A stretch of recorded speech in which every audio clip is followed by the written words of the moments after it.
guys, welcome back to Jurassic Collectibles. So today we're taking a look at this. It's the brand new Ceratosaurus dentis Savage from Rebor. Special thanks to Rebor for sending this one directly over from their factory in China. This comes in 1/35th scale, which is in line with all of their other dinosaurs apart from the special Rebor Club line. I am super excited to take a closer look at this model. It's packed with detail and I can't wait to get it out of the box. We have reviewed all their other dinosaur models on the channel, so if you haven't seen those, links to those reviews are in the description below. As usual, Rebor brings us the dinosaur in this beautiful satin finish slipcase presentation box.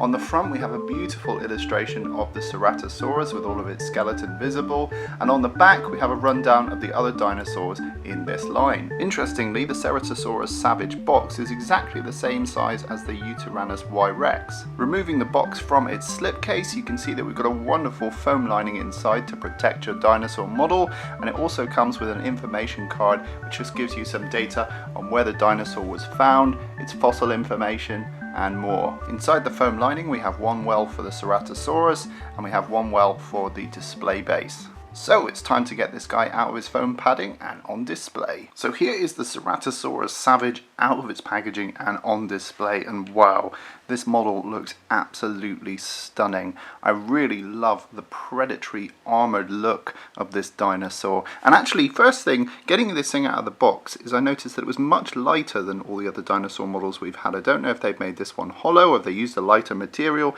but it's much lighter in terms of its weight. Another thing to notice is that on the display base there is actually some water. They've actually recreated this glossy looking water surface, so we'll take a closer look at that in just a second. Again, they've gone for really naturalistic colours on this guy. I just love the look of the sculpt, very predatory. I love the way it's mid-stride. Putting this guy on the base again was a little bit fiddly. The feet holes don't line up 100% for me. I don't know if it's just my model, but I found that when I was putting him on the base it was a little bit fiddly, but finding that sweet spot didn't take me too long. Let's take a closer look at this guy. So taking a closer look at the base, this is absolutely incredible. The detail that Rebor puts into their bases is just museum quality. It really is fantastic. And what I love about this one is they've done the stump of a tree, which just looks absolutely fantastic. They've done this glossy clear water here, you can see it sort of reflecting in the light, and they've done this very sort of marshy, sort of mossy area going around the edges. Just really looks realistic. Just a fantastic contrast to some of their other bases that they've done. You'll notice the mud is finished in this sort of slightly glossy pass, and that really makes it look like it's wet, like it's just been trodden in sort of wet mud. Now Rebor haven't compromised the sculpt again to give him peg holes. They've put in these lovely sculpted feet indentations. Now I'm finding with mine that they're slightly apart too much. It might just be mine, but I have to fiddle a little bit to find that sweet spot to get him to balance, a bit like we had with the Rebor Tyrannosaurus Rex. On the underside of the base we just have this beautiful Savage logo with the head of the Ceratosaurus. Really, really cool. Taking a look at the Ceratosaurus in hand, what I really like about this one is the range of different scales we've got going on. We've got these almost like armor plated ones running along the back.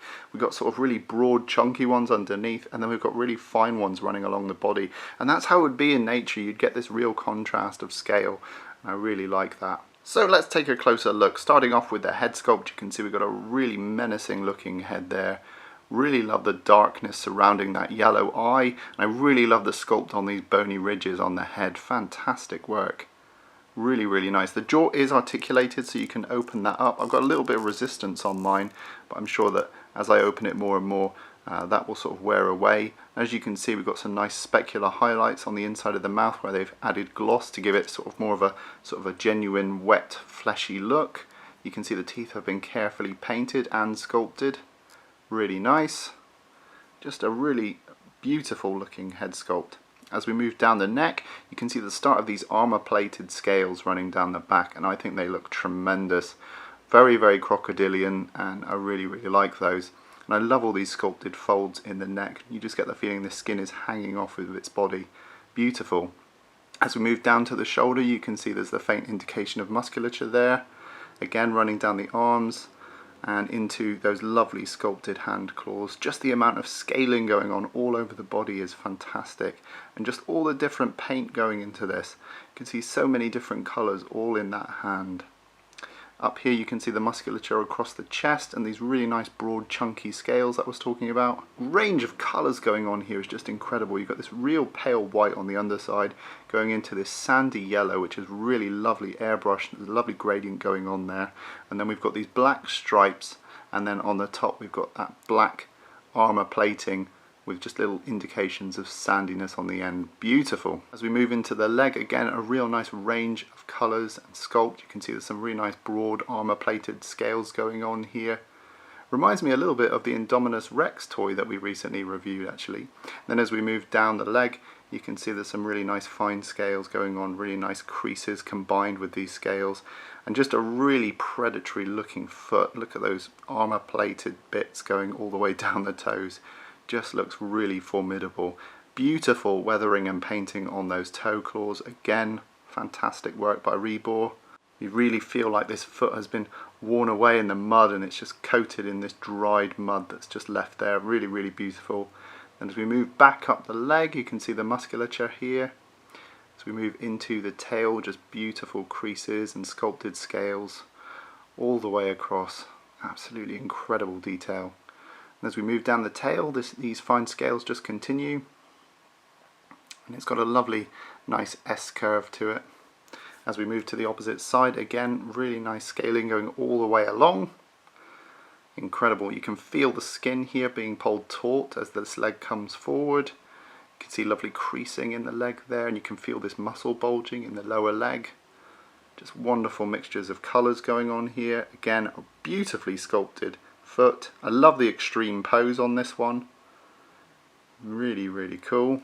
And as we move back up to the torso, you can just faintly see the indication of the musculature over the ribs. Really nice loose hanging skin here.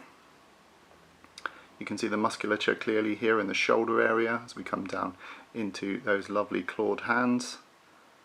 Beautiful. And then we come back up to that incredible head sculpt. So just how big is this guy? Let's bring out the tape measure. You're looking at about 11 inches long, which is about 28 centimeters. And in terms of the height on the base, you're looking at just under 5 inches, about 12 centimeters tall. Size comparison time, here's the Ceratosaurus next to the Y-Rex. We have reviewed this one on the channel, link is in the description. You can see that they have very similar body types. I would be tempted to guess that maybe they come from the same base sculpt, but they both have really striking individual looks that separate them really clearly. Next, here's the Ceratosaurus next to the Wind Hunter Utahraptor. Again, we have reviewed this one on the channel. It's a beautiful sculpt, but you can see the Ceratosaurus towers over this little guy. Here's the Ceratosaurus next to the King T-Rex, the fans' favourite, and you can see these two look really good in scale next to each other. And for a bit of fun, here's the Ceratosaurus facing off against the Indominus Rex. We have been reviewing the whole Jurassic World toy line. Link to that playlist is in the description. Backed by popular demand, here's off-colour Alan next to the Ceratosaurus. Thanks, Alan! There he goes, he's leaving the review table. So there we have it, guys. That was today's look at the Ceratosaurus Savage. This one, for any dinosaur fan, is a must-have. We are really being spoiled by Rebor these days. I can't stress the amount of detail that these models have compared to other dinosaur models that are out there. Probably only Papo is their equivalent manufacturer, and I think Rebor is actually excelling them because they come with these beautiful display bases. Let me know what you think in the comments down below. We'll be picking him up. In the meantime, guys, rate, comment and subscribe, and I'll see you in the next video.